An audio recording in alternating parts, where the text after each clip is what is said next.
let me know and we can get that squared away for you. Just a reminder, use the raise hand button if you have questions for Coach. Coach, do you want to get us started? Yeah, just a couple updates. Obviously, Cam Irving left the game yesterday in the first half, getting an MRI right now, so don't have the results on that. We'll obviously update you, Wednesday when we know. Matt Paradis, our hearts are sick for him. What a tremendous teammate, captain, player. Obviously went down on the second play, tore his ACL, and will be out for the year. So, Matt's a special guy. Really heartbroken for him. And then Sam, obviously was sore after the game in his shoulder. He's getting an MRI this morning, or had one this morning. So we'll wait to see exactly where he is health-wise moving forward. So those are the three medical updates. All right, guys. I don't see any hands raised, so if someone wants to start us off with the first question, the floor is open. Matt, Matt, could you update us on Brian Burns? Yeah, I'm sorry. That's bad that I didn't do that. I apologize. Brian had a ankle sprain. I'm not sure yet, where that'll be. He was getting an MRI as well. So the extent of that ankle sprain, we'll have to wait and see. Go ahead, Jonathan. I was going to ask about Brian, but I'll ask another question. Matt, I guess, have you decided whether Sam Darnold is the right starter for this at quarterback for you all going forward? I think right now we're focused on obviously him and his health. Those of us at the game yesterday and watched it and all that. I mean, we know. I think Sam will be the first to tell you that wasn't good enough from the quarterback position. We had guys open with some opportunities that we weren't able to connect on. Too many batted balls that can't happen at this level, and then obviously 3 giveaways. I think when you look at our season, when we've protected the football, we've had a chance to win, and when we've given the ball away multiple times, obviously we all know the results. So the play at that position has to be better. Obviously, when you're the quarterback, you're depending on everybody else around you. I thought Sam played an excellent game last week against Atlanta, but yesterday was obviously not the best. And he's a tough guy. He went out there and competed for his team, coming off missing some time during the week. So nothing's ever on just one guy. But the play has to be better. So in terms of, where we are moving forward and all those different things, we'll obviously always try to do whatever it takes to be great. I'm not going to get into hypotheticals and all those things. I just kind of handle things one bit at a time, see where Sam's health is, and then make the best decisions after that. All right, let's go to Nick Carboni next. Matt, after watching the film, do you think Sam's shoulder had any factor in the way he played yesterday? I don't know. I don't know if that's up for me to say because I'm not Sam, and I haven't really had a chance to even speak with Sam yet because he's been doing all the medical stuff. When I look at the tape, I don't see any throws where he didn't have velocity. I don't see any of those plays. So, it didn't appear that way to me. But Sam obviously, could speak to that. When I look at the tape, I see, again, just 2 bad decisions on turnovers. And obviously, it's one thing to turn the ball over, as I said to Joe yesterday, but it's another thing to turn it over on 1st and 2nd down, and it's even worse when it's in the red zone. So, we were kind of moving the ball, had a chance to get back in the game or be in the game. It's in the 3rd quarter, and the pick six obviously was a really tough play. So that all has to be better. I can't say that it looked like the shoulder was a factor at all. I thought, Sam threw the ball hard and threw the ball with velocity. I just think, the batted balls and some missed opportunities, and then obviously the 3 giveaways. Let's go to Joe Person.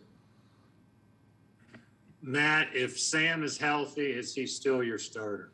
I'd have to see. To be honest with you, Joe, just because of everything he's gone through, I'd have to see him this week. I'd have to see him on Wednesday and see what does that healthy look like. I mean, I've seen Sam play well. I thought he played well last week. I go back to the first 3 games. I thought he played well. We've kind of been on this journey with him, helping him to get, to take the next step. Thought he took it last week, took a step back this week. Why we have to figure that out. So I think for me right now, I just have to figure out where he is. Is he okay to play this week? Is he cleared to play? And then if he is, what exactly does that look like before I do anything else? And then when did he re-injure the shoulder? Was this an overuse thing or what was it? I don't know that I even say re-injure it. Obviously, they MRI'd him last week. Came in with soreness after the game or this morning. I don't know if it was that right after the game or this morning. You figure you're going to be sore after the game, so we just want to see exactly where it is. So we didn't practice him very much last week, early in the week, so I think he's probably. I think they obviously the doctors got him to the point where he felt comfortable with it to play. So we'll just have to wait and see where it's at. All right, we'll go to Will Kunkel next. Hey, Matt, I just want to see, does Joe Brady call all the plays throughout a game, and does he have full autonomy on the offense the way it sits right now? Yeah, Joe calls all the plays. I mean, obviously he has some of those, the coaches all, Pat and those guys really get involved in the run game and different things.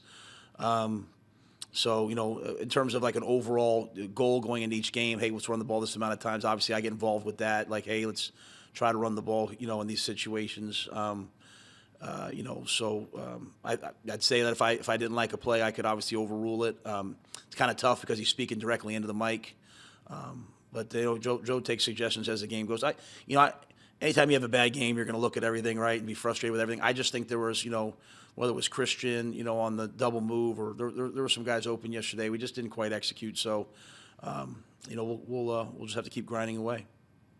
So is it just fair to say that Joe has 100% control of the offense going into each week, the game plan, and so I'm with you. I answered the question. I really detailed. I mean, he calls the plays. The coach is all involved in the game plan, and I oversee everything. Like any play that's called, Will, in my mind, is on me, right? If it's a pick six, then Matt Rhule called it. I didn't call the play; it's on me. So, that's a pretty detailed answer I think I gave in terms of this is exactly how we do the process. Certain guys help Joe with third down, certain guys help Joe with red zone, but he does have to deal with me saying, hey, let's be more aggressive, let's be less aggressive. The same thing with Phil. Phil designs all the defenses with the guys, but he does have to deal with me saying, hey, let's get after these guys. Hey, let's play. So. Anything that you see on tape, if it's not good, it's my fault. That's not just what I say; it's what I believe, and the same thing for the special teams. And that's what makes me the head coach. Let's go to Stephen Toronto, followed by Vashti Hurt. I have a pair of questions, if that's all right. Coach, Hassan was pretty frank yesterday about how he didn't want to be asked about any issues on the offensive side of the ball. And given those issues relative to the way that the defense has been playing, how do you prevent the locker room from turning into an environment where it's the defense versus the offense or the offense versus the defense? Well, I think that's why Hassan said that. Anytime we've had a meeting or a player meeting, Hassan's, it's really easy to sit on the other side of the room, or and say, well, they should be doing this or this guy should be doing this. Hassan's leading by example, saying, I don't want to talk about things I'm not involved with. I don't want to talk about execution in the passing game, or should we run the ball more, or all these different things. Hassan's job is to go out there, set the edge, make tackles and get sacks, and he's leading by example in doing that. And I think all of the guys here, you get to these moments where it's like, it feels like the sky is falling, and you want to just panic. Why? I mean, why panic? I mean, we're not a bad football team. We played bad football yesterday. That's a big difference. It wasn't good enough yesterday at all, and all of us here are really angry about it and determined to do something about it. But that being said, I mean, we're sitting here, we're 4-5. We have a whole bunch of football left ahead of us. We have a chance to go play a great team. We're probably one of the best teams in the National Football League this week. We have 2 more weeks, and then we have a bye, and then we play 5 games. We're still 2-0 in the NFC South. We've been a good football team at times, and we're trying to become a consistent football team.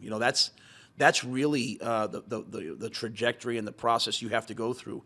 First, you learn how to win. The hardest thing is learning how to be consistent in winning. And so to look the way we looked last week and then turn around this week and go back to turning the ball over and all those things, it's not who we want to be. But we don't need to panic. We just need to keep improving the football and getting the football right. And I'd say we have a bunch of really good guys in this locker room, Stephen. A bunch of guys that want to win, a bunch of guys that have been on winning teams in the NFL, and they understand it doesn't come easy. So I have really no concerns about that. Guys can be frustrated. We all should be frustrated. I'm frustrated. Everyone should be frustrated. But there's certainly no need to, sometimes you have to take a deep breath, regroup. We're going to hit the second half of the season right now and take all the lessons we've learned and just try to be the team that played against the Falcons and Saints, not the team we saw out there yesterday. And then on the subject of Sam, after you traded for him during the offseason, you talked about how you really wanted to build the kind of team that could win with different sorts of quarterbacks, kind of like what Bill Parcells did with guys like Jeff Hostetler, Vinny Testaverde, some others as well. Considering this rough stretch with Sam and some of the contributing factors outside of him, do you still stand by that philosophy of the quarterback being the sum of all the parts? Yeah, I don't know that I said that. I said I wanted to build a great team around the quarterback. There's lots of great, Hall of Fame quarterbacks that went to the Super Bowl once, or won one or one like. So, to me, it's like I want to have a great defense, and I think we're building a championship caliber defense. I want to have great special teams. We're building that. I want to have a great offensive line so the quarterback can run the football and not get touched. Like we've obviously had a ton of issues and injuries on the offensive line this year. That probably is going to take some time to get that done because we've drafted mainly defensively and some of the skill positions on offense, at least in terms of the higher rounds. So I just think the whole goal, the whole concept, Stephen, has been to try to put a total team around. Obviously, we want to have a great quarterback. You see, what the great quarterbacks do. But you can't have a great quarterback at the expense of not having everything else as well. So to me, they run on parallel tracks. We're trying to have a great quarterback. We want Sam to be successful. We want him to play at a high level. We want PJ to be successful. But we also want to have a great defense. And, we also want to have a great run game. We want to have receivers who can win and tight ends who can win. And so, it's just one of those things. It's a process. You have to build, the building one brick at a time. And it's just not done yet. But it doesn't mean that it's not being built, So I just trust in that process. I've been through the process. When you go through it, you sometimes you walk through the fire a little bit, like we're doing right now.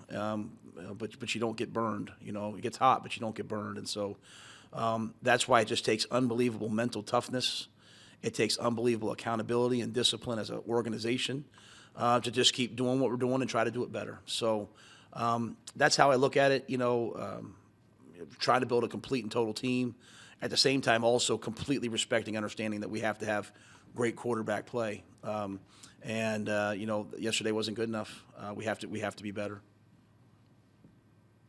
You kind of touched on the subject that I wanted to talk about as far as the building process. You've been through this with your previous teams. I'm assuming it's one of the main reasons why you were brought here. Having been through the building process before, where would you say you are now in the building process with Carolina and the Panthers?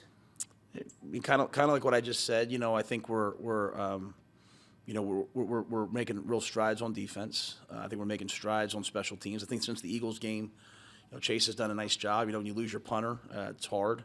I think Laughlin's done a really nice job. Zane's come a long way. The special teams have gotten better. Offensively, at the end of the day, we just have to play better on offense, right? Now the defense, you talk to Phil Snow, the defense has to get way better in his mind, which is what makes Phil so special. But, we've come a long way defensively. We've come a long way special teams wise. We have to, turn it on offensively. And, I think anytime you play a game in the National Football League and you lose two linemen early, that's tough. But I thought, Tech and Dennis went out there and played well and did a nice job. So, where are we right now? We're 4-5. I was on the other sideline was the greatest coach in National Football League history, and we both had the same record. We're kind of where a lot of teams are right now. I turn on the NFL at night, and there's a lot of 3-6, 3-5, 4-5. There's a lot of teams where we are. So the key for us is to not panic, just to continue to work to get better, to build to get better. And that's not building in the offseason. I'm talking about building right now. And try to be a team that fights to have a chance to play good football. Before you can be a playoff team, you have to play playoff caliber football. And that's the only thing that was disappointing about yesterday to me was, while the record keeps us maybe alive, it just wasn't good enough football. So we have to take that step. And sometimes it's not solace for anybody, but you go through these stretches where you win one, then you lose an ugly one like yesterday, where you learn and the team learns, hey, this is what it takes to win. Like, we protected the ball against Atlanta. We won the game. We didn't protect the ball yesterday. We lost the game. Like, it's no longer Coach Rhule up there spouting off about this is what it takes to win. Guys really start to internalize it. So we have some veteran players that are really special, but we're still a really young team, and they're learning the hard way. They're learning through the fire. But I can promise you, if you see the whole thing through, it'll forge you. And that's all we're trying to do right now. Overall, do you see progress though from when you started? Positive progress? Yeah, we won 5 games last year. I'd like to think we're going to surpass that. I see the good and the bad, though. That's the one thing about me. I think, when we've won, when we've lost, I've always said the same things. So I see the progress. Obviously, yesterday wasn't good enough. I'm not here to minimize how yesterday was really disappointing, and so. That has to get better. What I will say, and I've been pretty candid after games usually, I think, there's a lot of guys that played really good football yesterday. Sometimes you have a game like that, you turn it on, it just looks lethargic and bad, and we had a lot of guys play really good football. And so, that's why I don't want the guys to panic. I want them just to hang in there. And, sometimes before things get better, they get a little bit worse, and it got worse yesterday. We have to battle back. We'll find out a lot about the Carolina Panthers and who we are as an organization. Not who we were, who we are, like where we are right now, based upon, the way that we come out and play these next 3 games before the bye week. All right, let's go to Ellis Williams next. Coach, what are your guys' plans at the center position going forward, and what is most challenging about handling turnover at that position? Well, I think the center, I think the biggest thing is the center handles all the communication, right? Matt Paradis, he was elite. He is elite, but he was elite for us this season so far. Protections, Mike points, different fronts, he did a great job making sure we were all in communication, up front blocking. Obviously, Tech went in the game yesterday. Pat Elflein should be back this week. When we signed Pat, he was a guy that we thought could help us at guard and also play at center. So he's a natural fit to me to go in and play at center. So we have 2 guys there that we trust, and then guys like Trent Scott and Brady Christensen can also snap. So we'll have enough guys. We will miss Matt, though. He was, he's a captain. He's a special guy on the team. But Pat's a really good player, and Tech played well yesterday. So we have 2 guys we know can do it. Do you anticipate Pat getting the first crack at first team reps in practice? Depending on how healthy he is tomorrow. He's practiced last week, so I would assume that he would be ready to go, and we'd probably put him in there first. Okay, then one more. NFL Network reported that they're going to review Mac Jones' grabbing of Brian Burns on that play. Are you aware of that? And is that something you asked the league to do? I'm not aware of any. I haven't heard anything like that. We go through today. We send in plays to be reviewed. To Perry Fuel, and we haven't had those. We haven't sent those in yet. Yeah, thank you. All right, we'll go to David Newton and then Mike Solarte. Hey, Matt, Rob, back on the Burns thing specifically, Belichick said that Matt Jones he thought Matt Jones was trying to tackle him, thinking he had the ball. Do you buy that? Yeah, I can't. I don't know what was in Mac's head. My job, on game day on the sidelines is to defend our players. What I don't want to be is I don't want to be the Carolina Panthers who everybody gets to hit out of bounds and, horse collar and turn their ankles late and nothing ever gets called. And, I look like a madman on the sidelines. But if that's what it takes, I'm going to sit there and defend our players to the officials the entire game. We have an excellent sideline. We don't have a lot of players yapping at the officials. We don't have a lot of coaches. I do it. I tried to defend our guys. I saw the play on the field. I said something. Hassan said it. I saw the replay. Said something to the game officials. But I love Mac Jones, tremendous competitor. I have no idea what was in his brain or and I'm not here to talk about that. But I am here to defend our guys. And we don't, obviously we can't get guys hurt something after the play. We had 2 roughing the passer calls a week ago, right? That we're really close, and again, not about officiating. I respect the job that those guys do and how hard that is. It's just at the end of the day, I got to protect our guys, and so hopefully our guys feel that. Whether it was Robbie last week or DJ last week or them, I'm always out there to check on them. I want them to be healthy, and I hate for Brian that happened. And you said you want this to be a team that's consistent. What do you need to see out of Sam moving forward to prove that he can be a consistent winner that can help you beyond this year, since you guys have kind of already committed to the 5th-year option with him? Yeah, just consistency. I mean, as simple as that sounds, like, consistency in your drops, consistency in your process, in your depth, in your progressions. Protecting the football. I mean, there's really two situations yesterday, David. There's obviously the 3 turnovers, which make it hard to win. But it wasn't like we were lighting it up before that. So, it's one thing if you're going up and down the field and scoring, and you have a couple turnovers, and that's kind of the way you play. Like, I think we were 1 of 6 or 1 of whatever on 3rd down in the first half. So we've got to be able to throw and catch. We have we've invested, in the receiver position and the tight ends. We've got good backs. We have to be able to throw and catch. So just that consistency from Sam or PJ or whoever's out there playing for us. So you fair to say you are contemplating a change this week? I hope, I think I answered that. I'm going to take it, kind of day at a time. I think, before I make any decisions on anything, I want to have all the variables. So, what I'm not going to do is just overreact. I'm just going to, take things as they come. One more quick thing. Hassan Reddick have been a positive for you guys this year. When you look at what he's accomplished this year, with some doubters that last year was kind of a one-hit wonder type thing, what has impressed you the most about him? I just think his toughness and physicality. I mean, to get that many sacks, it's one thing like, when you're kind of a floater, like he did some things in Arizona, you float around, they get you on the back. I mean, he's winning versus tackles, he's winning versus tight ends.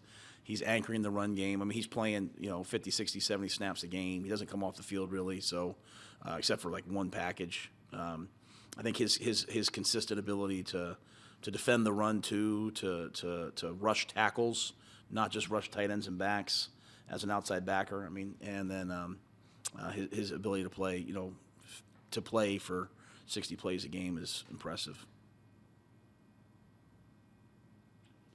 Hey, Matt, getting back to the plays that you say that you haven't sent in, is it safe to assume that Burns ankle twist is going to be one that's sent to the league? And I know you say you have a lot of respect and love for Mac Jones, but that seems like it was kind of out of character if he was not trying to tackle him. And I know you don't know what's in his head, but from the view that we all saw, that didn't, it didn't look like a football play.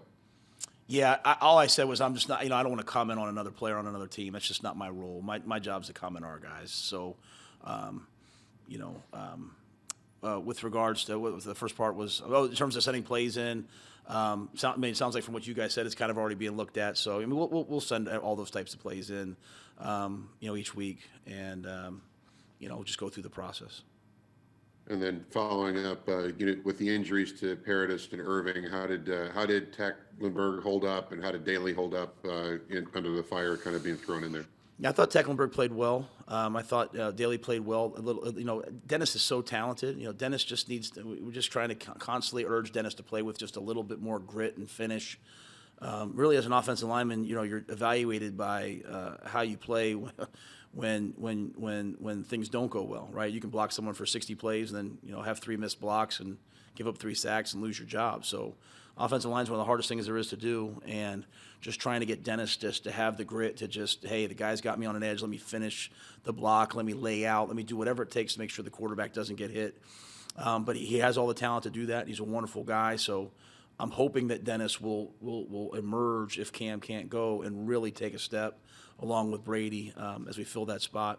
And then, I answered about Tech. So, you look out there really for most of that game. I mean, there was 4 guys starting, at left tackle, left guard, center, and right guard that haven't played a lot of football for us this year. I thought, when you turn the tape on, it really wasn't the issue, wasn't up front. Those guys, Pat did a nice job. Those guys did a decent job of protecting the quarterback and getting some runs started. So, there's, again, as bad as it feels and as bad as it looks, there's some guys who played good football yesterday. All right, guys, we're tight on time, so let's go to Darren Gant and Steve Reed to finish. Matt, without knowing Sam's condition right now, PJ going through the process last week and getting work when Sam may not have, how beneficial is that to him if he ends up being the guy this week? Yeah, I think the hardest thing about being a backup quarterback in the National Football League is you don't get very many snaps. So getting snaps for him last week was important. And then again, we'll see kind of how things go this week and, who gets the snaps. Hey, Matt, forgive me if I don't remember if you told us this Friday, but I just wanted to absolutely confirm with Sam, we are talking his throwing shoulder, right? Yes, sir. Right. Yes, sir. Yes, sir. I just want to make sure. And then secondly, just Christian, I think he was 29 of 59 snaps, something like about half the snaps. Do you anticipate that increasing this week with him getting more comfortable and Yeah, I think we'll have some goals. We'll have some ranges we want to keep him in. Obviously we want those other guys to play too. Want to keep Christian fresh. I think you saw the impact. Again, it didn't show up with the results, but I think you saw the impact of him playing in the third and fourth quarter. He had some good plays, some good runs. So we'll try to be smart with his number. Hey, Preston, I'll go ahead, Chris. I know you've been waiting a long time. I'll make sure I answer your question.